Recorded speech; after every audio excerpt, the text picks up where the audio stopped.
Hi, Hetty. Hi. It's always awkward to start with. Yeah. I think first thing to do, get it out of the way, is the state of the beard and the hair. It's just, he's lumberjack chic, he said earlier, but I just feel like a hobo. The beard, I don't mind. The beard reasonably works, but it's just the hair. I literally in the morning have to get my hair gel, splat it down, get a load of water, run it through so it goes down like a 1920s gangster film extra. Swipe it back with a comb, wait until it sets hard like a helmet, and then like shifty it around. Oh my god. It's a nightmare. Oh. So last week I think we covered most of the brand stuff. Yeah. Which was longer than I thought it would, but I think I found it really interesting and really helpful. Yeah, super helpful, and also I think it kind of helps get like the lay of the land as well. Yeah, when I was watching it back through, I actually think there's quite a lot of like, it may not even be like website related, but it's quite interesting. Yeah. So amazing. No, I think it'd be good for what'd be amazing if we can eventually expand this idea out to touch on brands. Like I think what would be a really exciting collaboration in the future would be to work with someone and say, right, you've just got an idea. Yeah. it's just an idea, maybe a name, and actually maybe not even a name. Here's an idea for the audience. If we have such an idea, you could even if we could even do a collaboration with like one of those naming companies, naming agencies, and just sort of show how you can take from a kind of standing start of I'm going to sell trackpads, and then how that flows all the way through along. But okay, shall we start with then? So this is going to hopefully this week will get us into the details. So take down the kind of high level stuff we discussed last week, and now turn that into actionable information points that we can then take on to the design phase and also to the development phase. Yeah. Right. Okay. Let's start. Top question. Have you added some notes to this as well? Yeah. Sorry. Okay. No. Awesome. Got a bit carried away. It's like 5 pages long, 4 pages long now. that's cool. I left the meeting last week and I was like, oh, and this. I'm inspired. Yeah. For your current brand or website, what about do you love and what about do you hate? So I definitely like the idea of space that I have with the website. Like I'm a big fan of like edge to edge images and like full size images and things like that. So I like that I've got that functionality, and I've also liked that there's quite a lot of color. So I think from last week, one thing that I mentioned is that I really want it to be like a fun space. So much of sustainable fashion is either like your like beigey neutrals, like very like earthy and what very white, and and then you kind of have the lower end, which I'm not even sure they would necessarily end up being sustainable. I think they're only sustainable because of they're small. Interesting. Okay. And their branding is very much almost fast fashion-y in the sense of, and I guess it's also like an age, like the demographic, the age that they're selling to as well. Like obviously has an effect on it. But I think that's one thing that I want to get across is like maturity, but it doesn't need to be like a version of mushroom, if you know what I mean. Yes. Yeah. No, I see that. That makes sense. And then I also really like the accordions. I like, I tend to put like a lot of information on my pages because if people want to read it, they can read it. But they definitely need to look better. I didn't have time to make them look better. Also, I don't have the skill to make them look better. So, and then obviously like generally brand, like I love my logo, and I don't want to change that. Amazing. No, I mean it is a really nice logo. Thanks. And it sets a color palette so nicely as well. Yeah, but the color palette, like, I'm happy to expand. The color palette doesn't necessarily need, because that's also one thing that I'm a bit torn about with the brand, is like, I don't want to overuse the colors, because then I think, firstly, they'll start competing with my actual the photography, which I don't want. And also, they're all very like bright colors, and that's fine, but you can't really have a website or anything like, even just for like Instagram and stuff, I find it quite hard to translate those colors into something that doesn't like clash and isn't like overwhelming.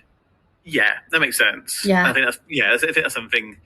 Well, actually, that touches nicely on something else that I was about to say, where you've mentioned, because I'm just fired up by one of the pages here, and the sisterhood, Easy P, which is amazing, and you mentioned the accordions, and yeah, I can totally see where perhaps it's a way of, perhaps what it is here is actually a way of telling the product story in a better way. Yeah. You're not selling dozens and dozens and dozens and dozens of products. No. So do we need to approach it through the lens of a classic e-commerce site? If someone knows what they want, there's ways of making it easy to add to cart, boom, off they go.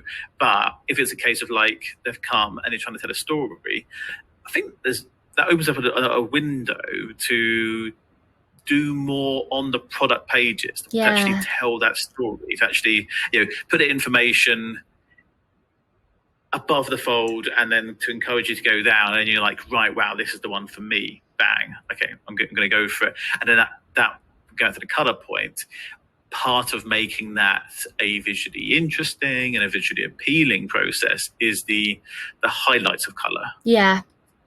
So yeah, no. I mean, I don't find the logo too bright. I can see how, without a very conscious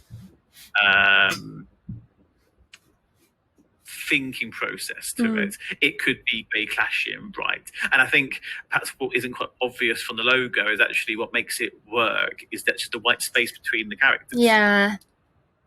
And I think that's perhaps the idea that needs to be brought through into the website, and then you could then take it on for social media as maybe it's white first with highlight colors. Yeah. Because there's also like in a lot, it's fashion generally, but it's also something that I'm noticing in it's starting to move over into like sustainable fashion, is that it's like there's white and there's black, and then there's the photography, and that's it. And I really didn't want, like, that's why when Aggie, my designer, like took what I said to her about like how I wanted the brand to feel, and she put like all the colors in it, I was like, yes, it's literally the opposite. That's really worth knowing. I think, and then I suppose the question would be, is that how are you looking to push the boundaries a little bit with the structure of the website and the pages? Yeah, sure.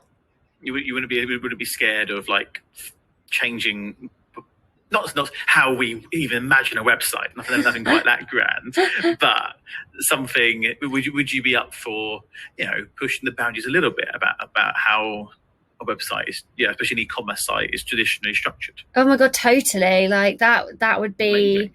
Like the most exciting, like the Tilda website that you guys made. Like, I love how it's just like, I mean, obviously I get that that's not the same type of thing as maybe you're talking about, but like I love that. Yeah, the dream for me would be if someone landed and then it's like, oh, this is so cool, and they actually want to like play and interact with the website. Okay. And actually that brings me back to something that you just said about I'm just going to go to my website, accordions. So now they're just like pretty basic. Yeah. And they're kind of split out into two sections. It's like the functional things, so like fit, how it fits, and like delivery and stuff like that. And then there's the bits where we can maybe be a bit more creative. So like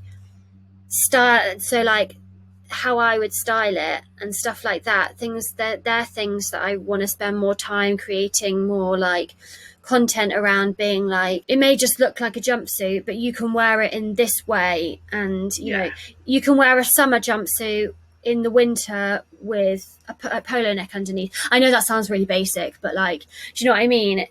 I just, ways that we can just make it a bit more interesting for people is awesome. Yes. No, that makes sense. I think there's ways of showing that's exciting, and I think we can make it. This is it again. We can make it part of the journey. Is like, you know, for instance, the questions there around like, you know, what makes it sustainable, and you know, and how to care for. That's the sort of thing that actually maybe doesn't belong there and can be moved elsewhere. Maybe, you know, or at least other aspects can be handled in a different way. So like, how is it sustainable? Is that unique to that product, or if not, do we take that out and make it a more general part of the website? You know, maintenance, that to me seems to be something that should be its own standalone area. It could be. So people can go, you know, so people can look. If there's information about how to look after each one, then it makes sense to perhaps go, right, okay, go to the maintenance page. Right, I've got this one. Right, don't use bleach. Or similar things. You wash clothes. I barely. That's not really bad. Yeah. I don't. No, you do. I believe in gentle you. Viewers. Right. Okay, brilliant. That's really good. Anything else on love that you want to talk about? Thing is, it's like I made the website in November, and then I was like really proud of it. I think since I've kind of been like, oh, this is wrong and this is wrong, but it's like, and you'll see like my hate section is really long.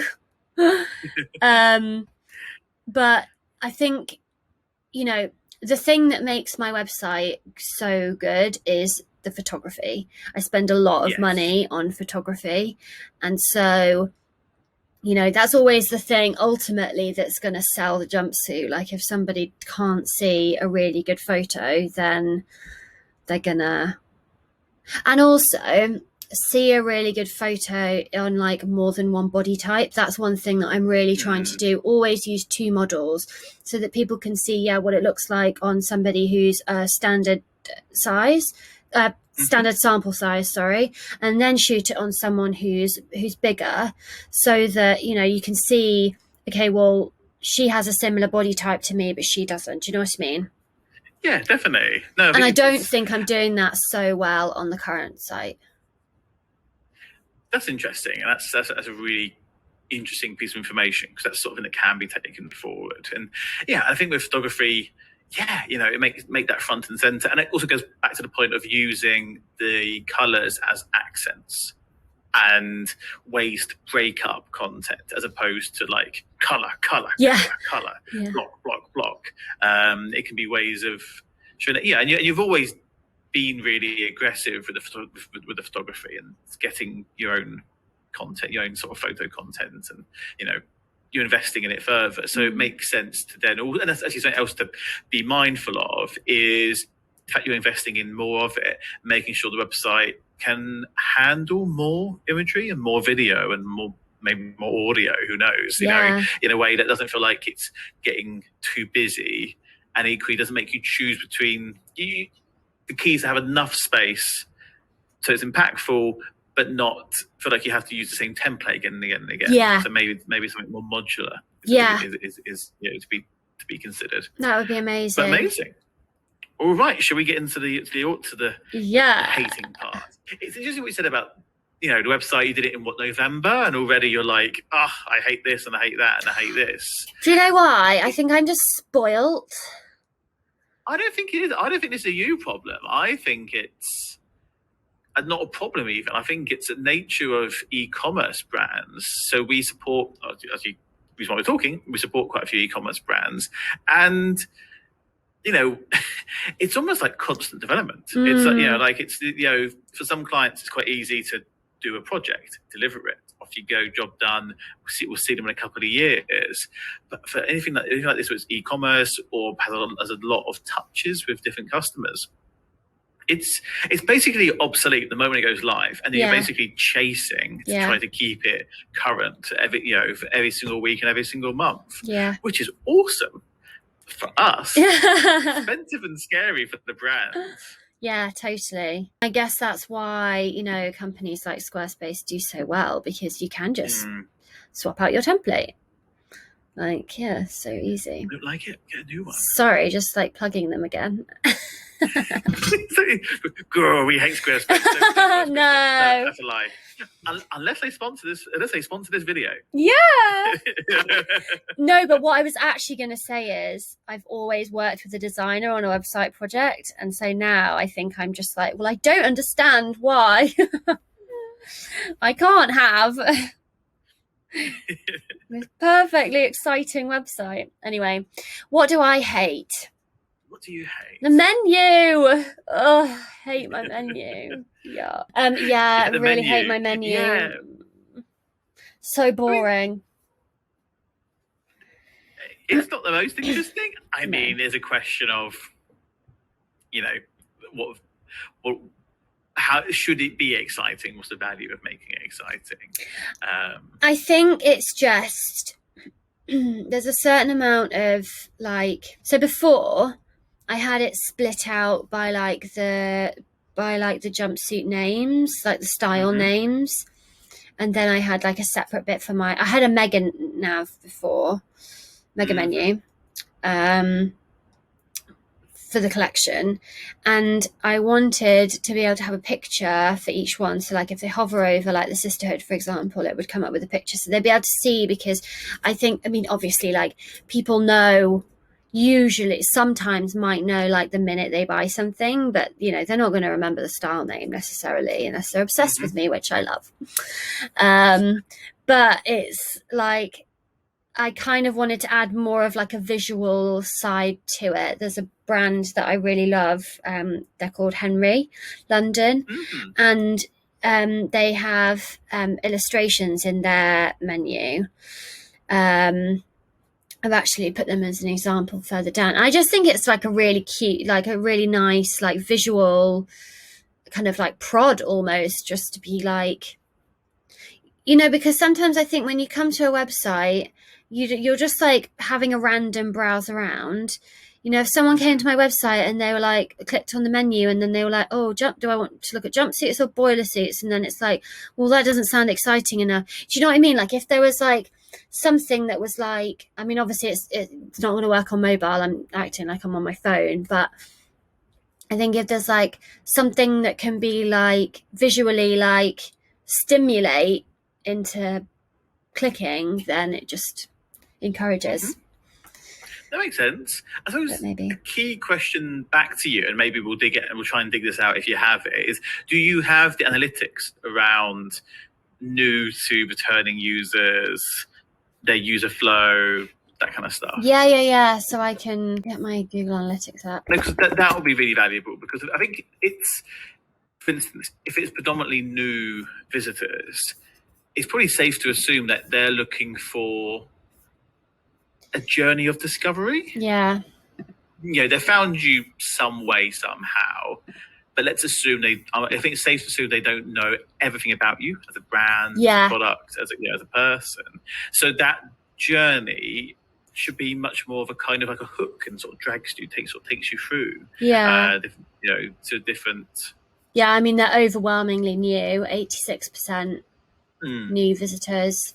My bounce rate's quite high at 60%, 61%.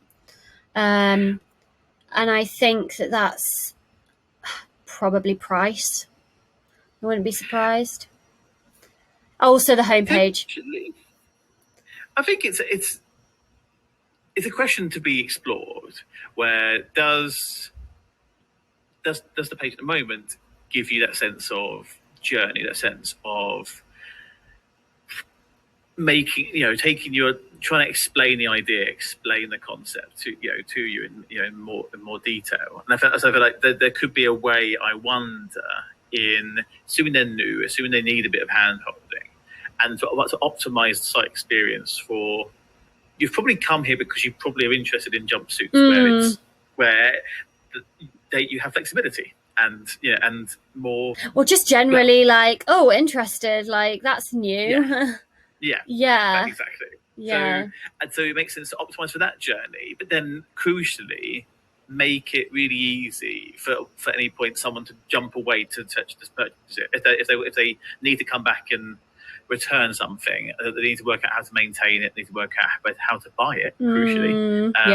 I think we can do both. I think there's something quite exciting from a design perspective, and probably returning to the idea of it being, maybe we can be a bit creative with how we structure it. We can say, right, if you know where you're going, there you go. Yeah. But if not, come with us. We've got a bit of a story to tell you. Yeah. And that would be really nice. Yeah, along the way you might go, oh, okay, right, now I definitely want to do this. Or you know what, it's too expensive, but maybe that's when a newsletter kicks in. Maybe there's an alternative option. A thing not to explore is we have a current client who we have an issue with exit intent advertising pop-ups anyway. It's like if someone wants to go, just let them go, they'll come back. Yeah. But not only have they added a load of exit intent stuff after we finished working with them, they've also not allowed it to set cookies, so it doesn't know that you've gone no thanks, I'm fine. So anytime you move your mouse anywhere near the back button, it jumps up. That's so annoying. It's so annoying. Oh no! And it's taking what is a very, and this is where it comes. This is important to mention. It's taking a very high-end luxury brand and making it feel staggeringly cheap. Because that, beyond it being annoying, that's the level of annoying you get when I'm on. I don't think Primark does this, but it's it's the kind of experience. I imagine I get a Primark if they had an e-commerce store. Yeah, it's like it's really not playing well with the brand. So I feel like there's a way still to kind of go, right. You mentioned price seems to be a factor. That makes total sense. Does also touch upon the idea of, do you want to look at Klarna? Do you want to look at layaway and these opportunities? It might be that when you get to the point of here's the price, you can start also a discussion around, well, how might you afford that? If you can't, but it's aspirational, why not follow? If he's on Instagram, we'll show you more of the process. Or what we do, you've made the decision that you feel okay to use Klarna. You've got this layaway option. So, no, I think that sounds exciting. Cool. Okay, that was a very elaborate discussion about a menu. Yeah. It's also like, it's not, you're right, it's not that bad, it's just a bit boring. I think that's one thing that's like coming out of everything that I've done, is like my website is fine, it's just a little bit boring. And it would be nice if it was converting better as well. It's not like I have thousands of visitors a month. I'm not really there yet, so but it has to be ready for that. It has to be ready for that, because I'm also starting PR. I'm starting press in the middle of April, so I'm hoping that that's gonna like significantly help. We'll see. Anyway, amazing. So then the next one is quite a big one, and I've kind of called on the competitors that we spoke about, that I've written underneath, and it's a sustainable sportswear brand called Girlfriend Collective, and their homepage on I love their website anyway, but they're one of the brands that I was saying to you, they do white and black, and then they just have their imagery, like nothing, there's no colour apart from their photography. Interesting. But that brown is terrible. Some of the colours they do are interesting. But I just love how like you've got the text slightly overlapping the imagery, and like, this take a look around section. I love that. this is kind of blending into the competitive landscape bit, because now I'm talking what I love about them. But I love how their homepage isn't necessarily just like homepage, and they use Shopify as well. So yeah, no, I like it. It's a nice. I think it's the curse of working in this industry where I look at it and go, I've seen that 100 times before. yeah, I'm sure. But that's the curse of working in this world. But I can totally see it's compelling in a different way each part, and I think that keeps it fresh. So, and I think that's comes down to this idea of like maybe trying to tell a story, because Liam is a story brand ultimately, and trying to make that story compelling is in a way compelling enough to read and to engage with a website for, and increase the dwell time is the key thing. I always think was it Steve Jobs said and talked about stuff where 1 minute you get people pay attention for, I think, either 1 minute or 10 minutes, basically a lot shorter than you'd imagine, and unless you're giving them something new to kind of almost even look at that regularly, you start to dwindle off. Yeah.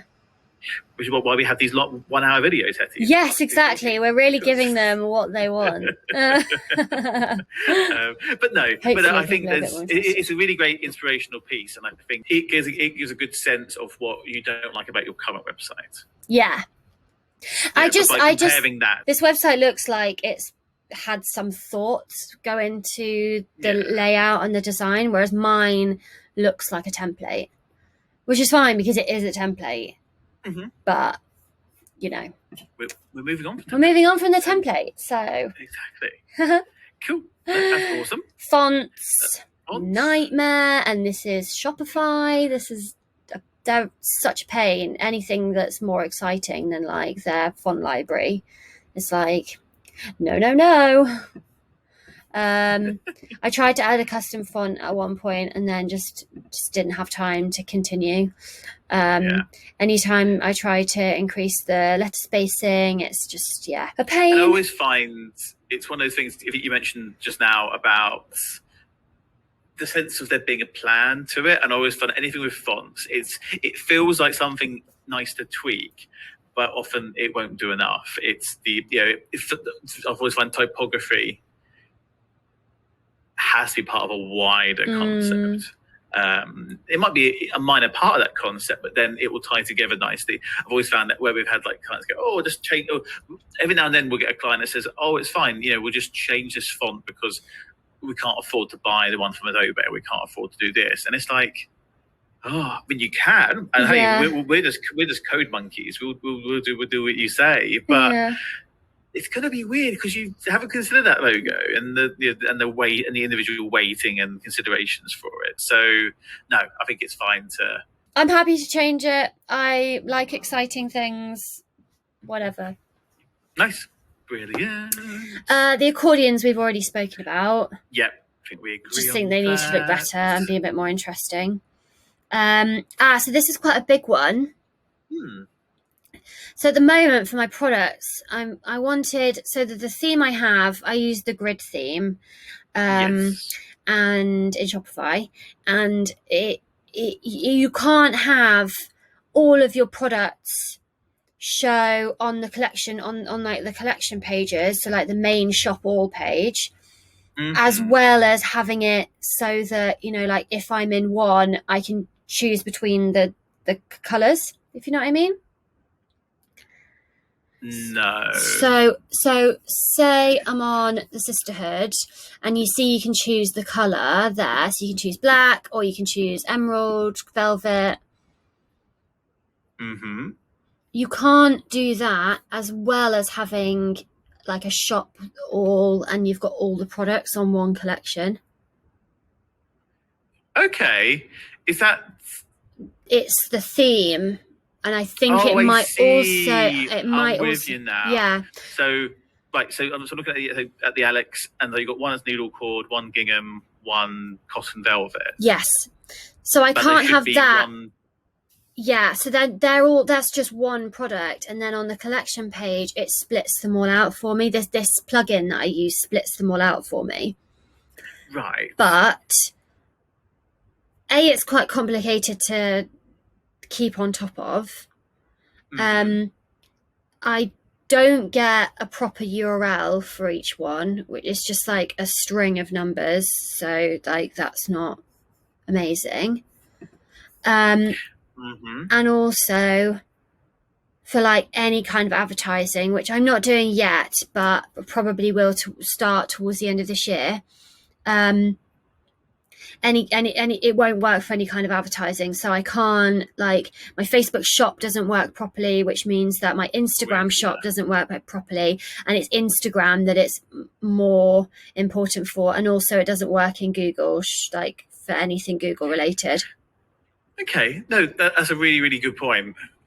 Something to definitely consider why the theme does that. It's funny it's one of my huge bugbears with Shopify is that the second you step, it seems so. The second you step slightly away from I have a phone and I wish to sell my phone, it goes a bit funky. Yeah. It goes quite hard to use, and it's like, oh, there's always an add-on. It's like, yeah, but that's another X amount a month. Most of them charge, so we'll look into it because it might be that. I know we're very much focusing this as a continuation as a Shopify site, and that's where my mindset is. Yeah, it's something we might explore, especially as we go into the technical response to this, and and bring that together. It might be that we're like, oh, to be mindful that WooCommerce handles that easy. I don't know. Yeah. I'm pretty sure it does. It does. Sure it is easier, but we can definitely explore this Yeah. as part of the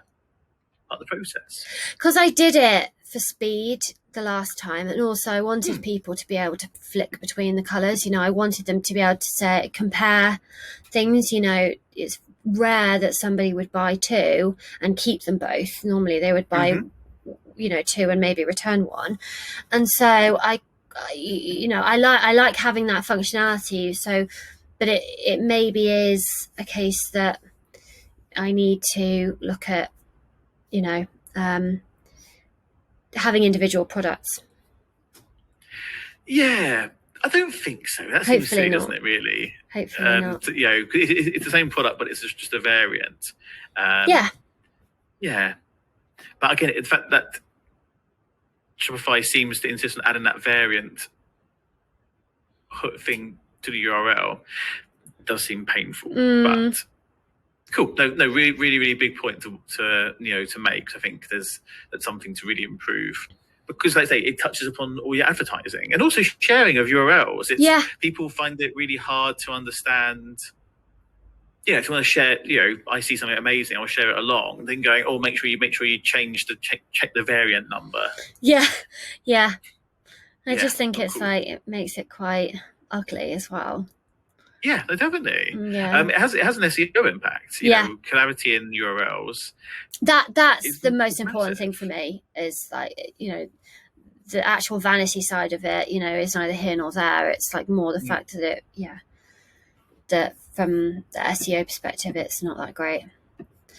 And then so we spoke about it last week, but I would love to make more of like my customer reviews and my like customer area. At the moment, the reviews are not that easy to see on the product pages. They're just. It's in the accordion, but I kind of want to make, like we said, I want to like make more of my customers and shout about them a bit more. Yeah, it's having the reviews hidden in accordion when they are. As everyone knows how important they are in making, converting customers. Yeah, we want to make that a big part of it. Yeah. Do you have? Where do you currently garner reviews? Like, is it Google, Facebook? A combination of Google, and then they just put them, and then they'll also, customers will also add them to the website themselves. Okay. Do you use Trustpilot, anything like that? I don't. I've been thinking about starting to use Trustpilot. On our side, it's funny. We see a lot more people relying on their Google reviews than Trustpilot. We're doing through Trustpilot a few times on sites, but Google reviews is a lot more common. Yeah, I already have my Google reviews set up, and I've got some really nice reviews on there. So I'm happy to just continue with that and like not add yet another thing. Yeah, exactly. And I think it charges as well, doesn't it, to access for Yeah. the company? Yeah, which is why I haven't done it. Yeah, fair. Totally fair. Maybe when I'm Right. huge. Exactly. Right, Bridal Bespoke page. And then last thing, almost last thing. So you'll see the pages. So if you go to the collection drop down and then bridal, it's just really like you can't do much with these pages. Like, and it's the same for all of them. And I don't know whether there's like a plugin that maybe I can use that will be like more of like a page builder.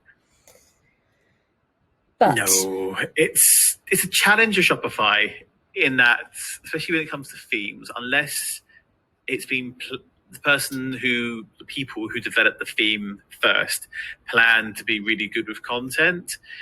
I always find Shopify so disappointing when it comes to projects like this, and it's why we always ask potential clients: is this primarily a content site that sells the odd thing, or is this a shop that maybe does a bit of content on the side? To give an example, we're working with a CBD brand in the US, cool. And we're in California. It's quite a really amazing design they've got going, and their big angle is that it's the content. There's lots of stuff around their farming, about how it's made, and their stories and this kind of stuff. So that's going to be, it's very content heavy. It's also, they're going to do this amazing resource where each CBD thing, I can't remember what it is, has a number, and you can track its production process. Oh, cool.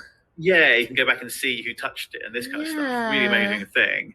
And it's like because it's so content first and it's only a limited line of products, makes sense to be a WooCommerce.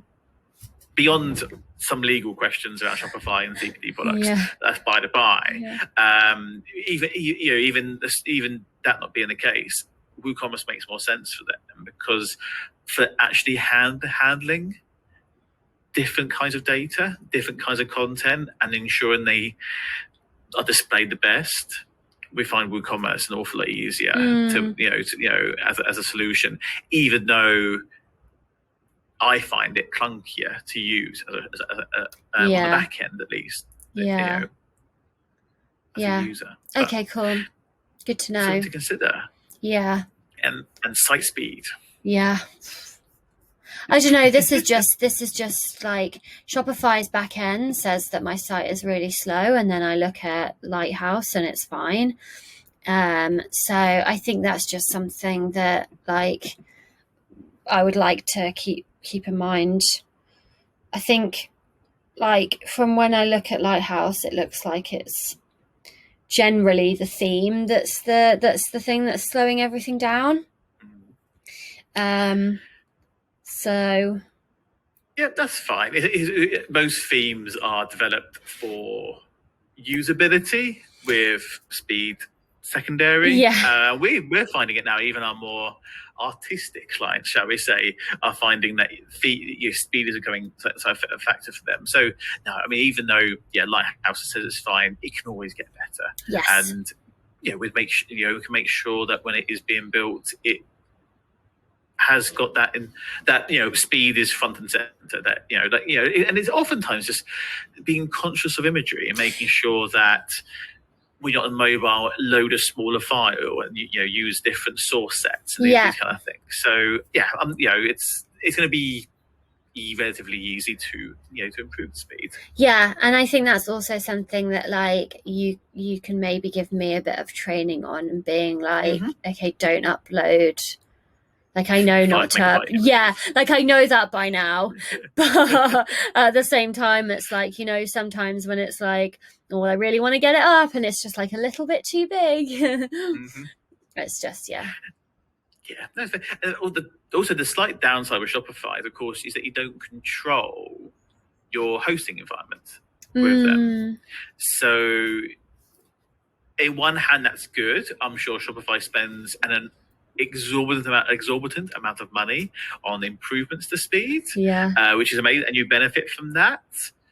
However, you then don't have the ability until you're up in like the crazy $2,000 a month packages to actually control that speed. And you might be like, actually, Shopify is better than GoDaddy, but maybe this platform is actually better than Shopify, which is again something else to be to consider.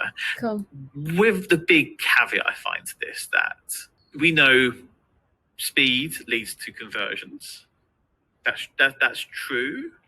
However, is that the same on every website? And that's the question to ask.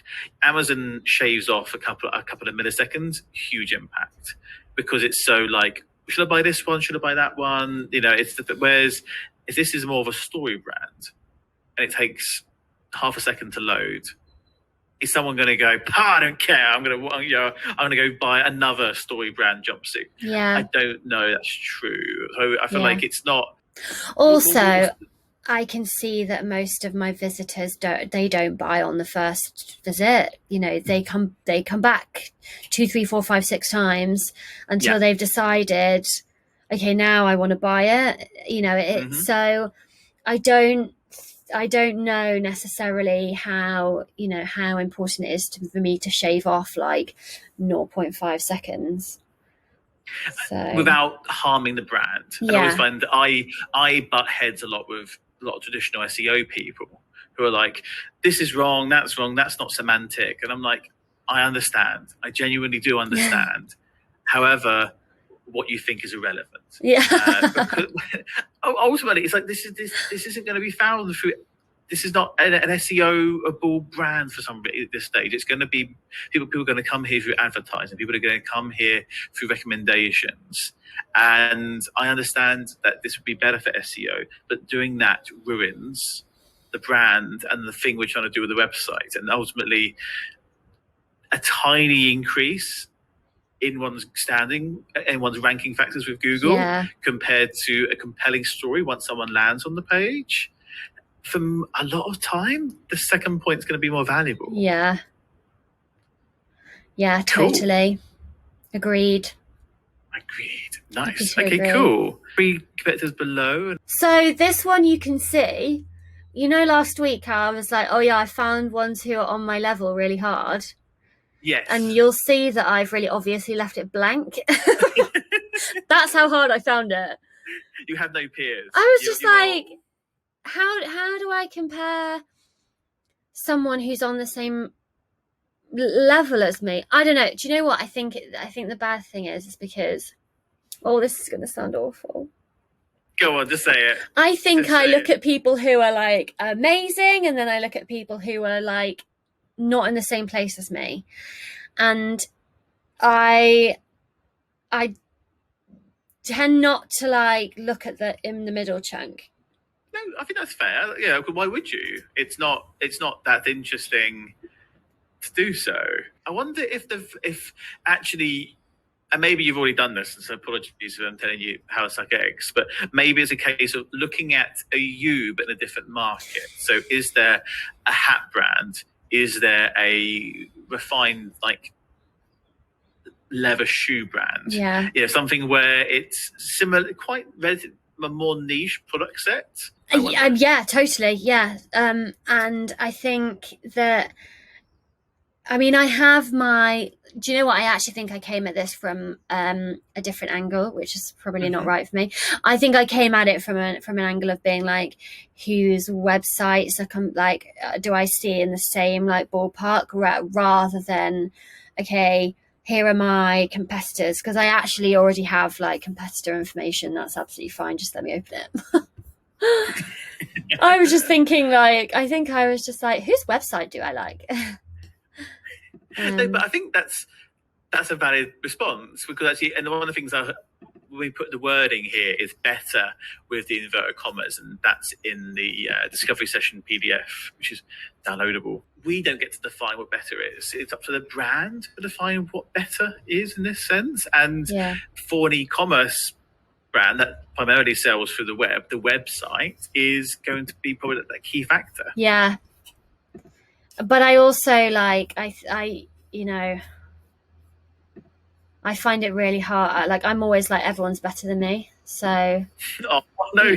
I know, it's like I'm like sit there and feel sorry for myself, but I also think it's like I know where I want to be. Yeah. I know I know what brand I'm gonna have in 10 years time, but I don't necessarily know what brand I have now, and I think that's kind of my problem. I think I think there's a lot of me that doesn't understand why my Instagram doesn't look better than it does, because I'm like, I can see it in 10 years time when I have someone doing photography full time, someone doing content full time. It's like I'm just like, well, I don't really understand why when it's just me taking photos on my phone it doesn't look as good. Yeah. And honestly, I know people that. make fun of influencers, but it's so hard. Like, I take my hat off to them. Oh, when I look at, it's why I'm so grateful that you do the editing of these, because you hear about some of the people that do, like, they make their careers on YouTube, or even this, like, they're starting off, they're doing it as a hobby, and they'll spend 30, 40, 50 hours editing down to a 15-minute video. And it's like, oh my word. And they're working full time, Yeah. and they have kids, and they have pets. Yeah. And maybe another hobby. And it's like, I would not have let alone time. There's all, you can always make time, but patience, I just would not.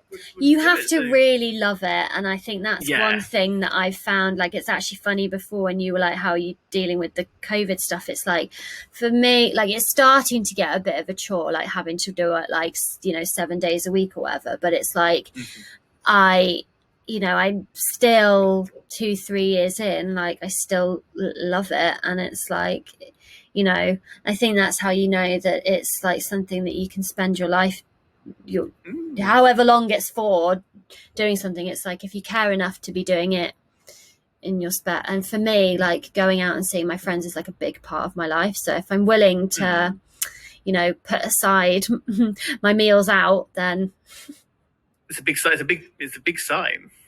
Big sign. So I think it's because I've always looked at competitor research in terms of like direct, indirect. Yeah. Rather than being like, you are like better, middle, worse, if you know what I mean. I think that's why I found it so difficult. But actually looking at this, I haven't done it that differently. I think I've just split out better and not doing as, yeah. I think it's also about understand that they are sort of just different questions. Like, it's one thing to kind of understand who your competitors are, see what they're investing in, see what they're not investing in. There's your general business intelligence side is one thing, whereas this is slightly more abstract, isn't it? This is much more about, and comes on to that point of journey. And the way one might see it, and I think the way you've seen this is forward and behind. What is a brand that now seems worse than you, and perhaps by worse you mean in this case behind you, where you were a year ago, 18 months ago, and then where do and what a brand that is better than you online, maybe that means somewhere where you're going to be in 2 years, and in 3 months after this new website is done, and you're up there killing it. Hells yeah. Cool. Okay, well, let's start with better. So I've put Mara Hoffman. So she is an American designer. She makes the most beautiful sustainable clothes. Similar-ish price point. Her clothes are a bit more expensive than mine, but we use similar fabrics. She's got a bit more of like an earth mothery feel to her stuff, but her imagery, like pretty much everything is shot on film. And so even though there's like a bit more noise in the photos and stuff, there's like a lot of color in there, and there's like bright blues. She tends to go for like primary colors, because then her collections will either be like very bright or they'll be white, black, brown. It's interesting. The use of color, because I'm guessing that there was a decision there to have the website recede and therefore just be a supporting framework for the imagery. And I think this is just a movement in like luxury fashion. Like, if you look at any luxury fashion business, their branding will be, you know, muted, black and white, usually a sans serif logo. You know, it's very like, let the photos speak for themselves, let the clothes speak for themselves. It's not about us, it's about the clothes. And you know, there may come a time, and I wonder if that's something that's like something actually that's more about branding in general. Like, it's not just fashion who does this. I mean, look at MailChimp, for example. They used to have really fun branding, and then they got bigger, and now they've just like the most boring company on the planet. I don't. Yeah, I mean that baffles me. It's horrible. They've managed to brand themselves out of any special place for me. Like, they've managed to brand themselves into a place where I don't care about them anymore. It's just, you know, they're a sales force, and it's like, I don't understand why you would choose to do that. Yeah, no, that's one of the ones that's always baffled me. Is this removal of character, this removal of fun, and also removal of story, I suppose. Which goes back to sort of what I've been going on about. You know, I think we're both in agreement of this. There's an amazing story behind Leim, and it's about how to tell that story. Yeah.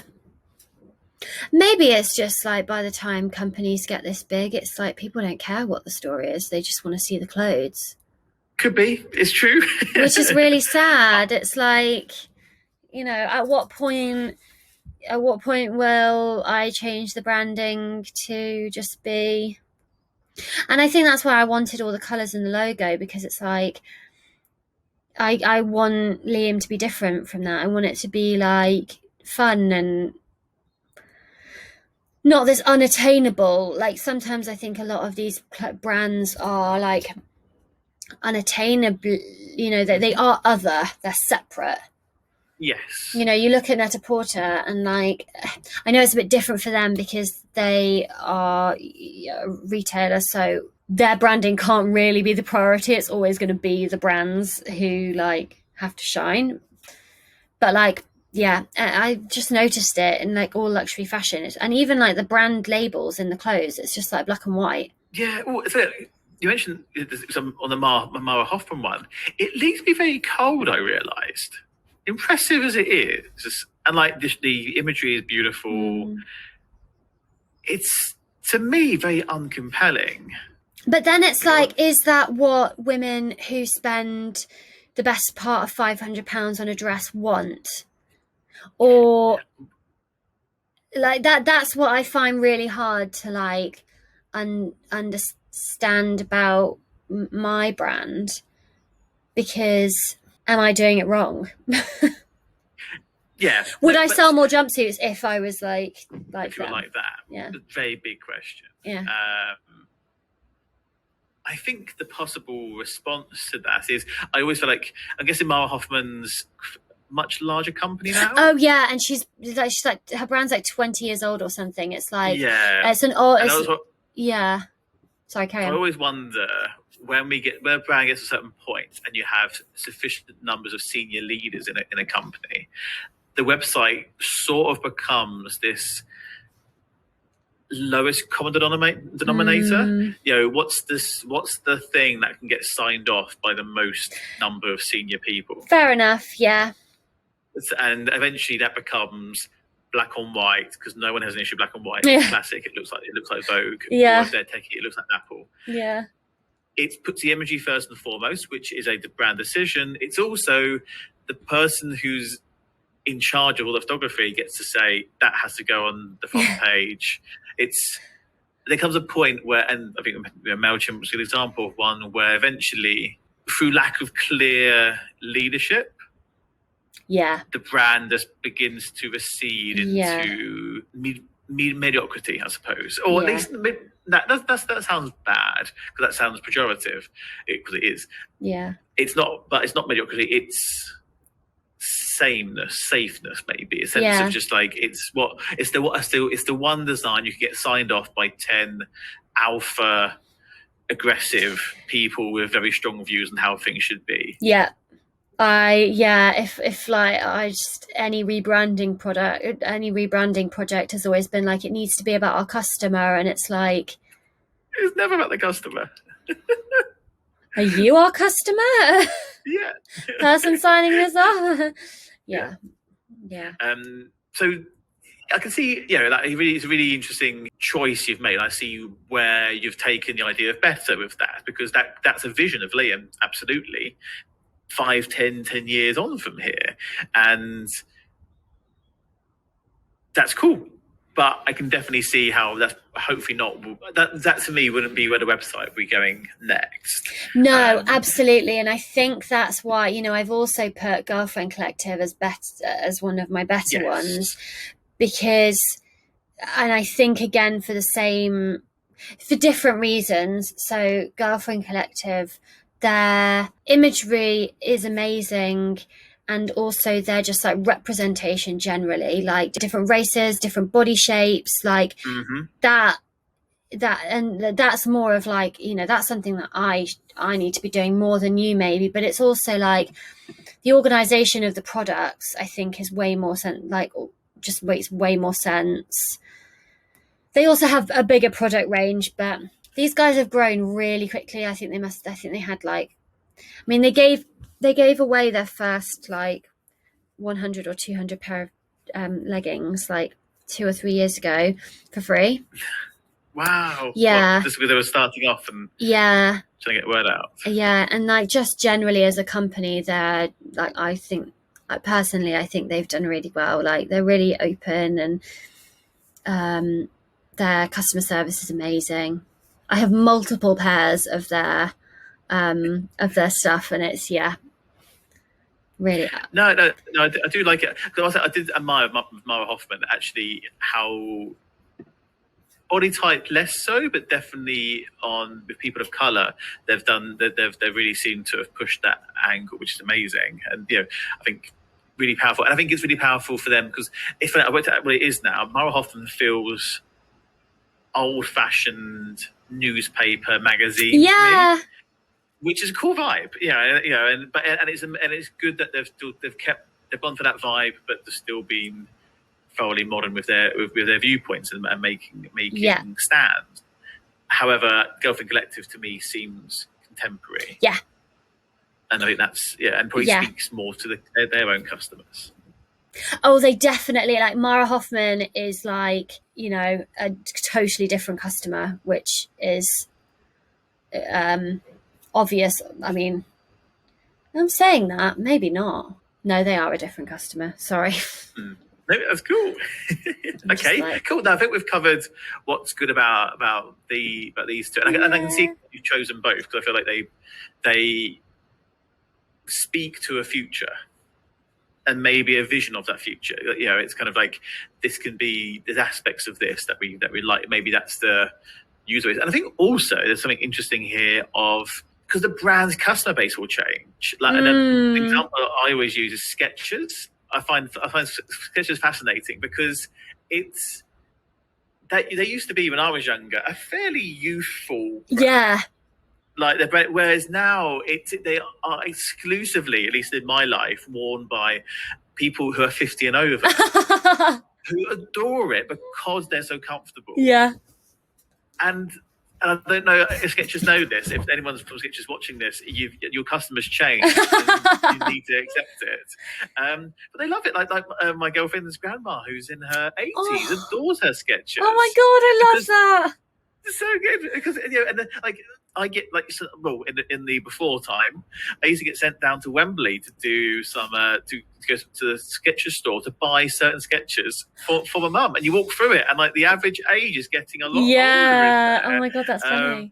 And I think that's part of the being conscious of that and thinking about, like, so you want to align with your customers right now, and I think the Girlfriend Collective to me seem to speak to your customers right now, but actually as that customer base matures, a bit like it's interesting to kind of compare, is fashion, especially when it's so much about the founder, is that a little bit like music? In what way? And pop bands, in a sense, there's nothing sadder than, say, Take That trying to appeal to 16-year-olds. Oh, yeah. No, I see what you mean. Like accepting who your audience is. That you and your audience actually share this bond. Yeah. And actually, there's a natural growth of, you age somewhat with them. Yeah. And working with that.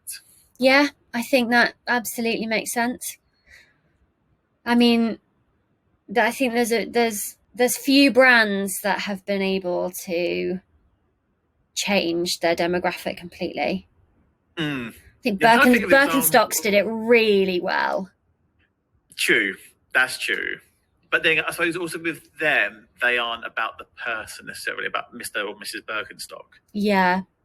I wonder. So my brain always goes to Paul Smith. And I'll know I've made it when I can start shopping at Paul Smith. That'll be my thing.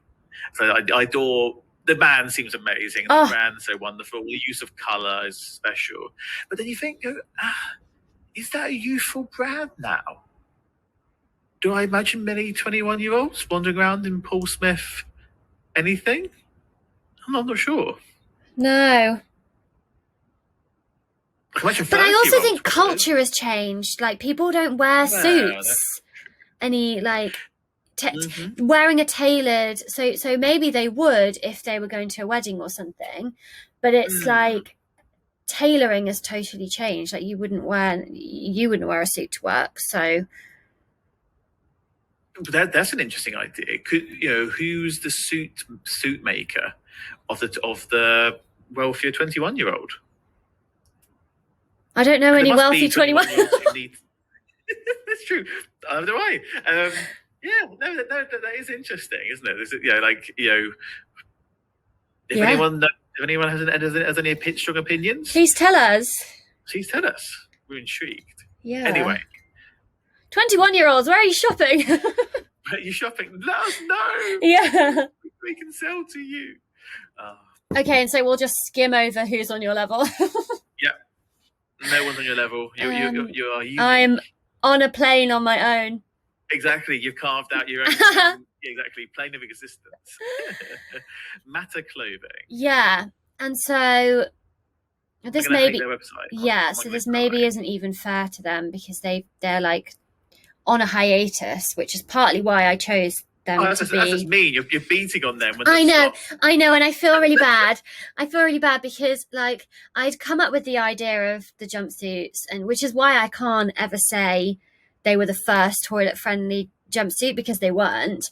Because I'd come up with the idea, and then I was like getting ready for the Kickstarter, and I'd done all the development, and then suddenly I was like, maybe I should just check that nobody has done this before, because I was like writing all the copy for the Kickstarter.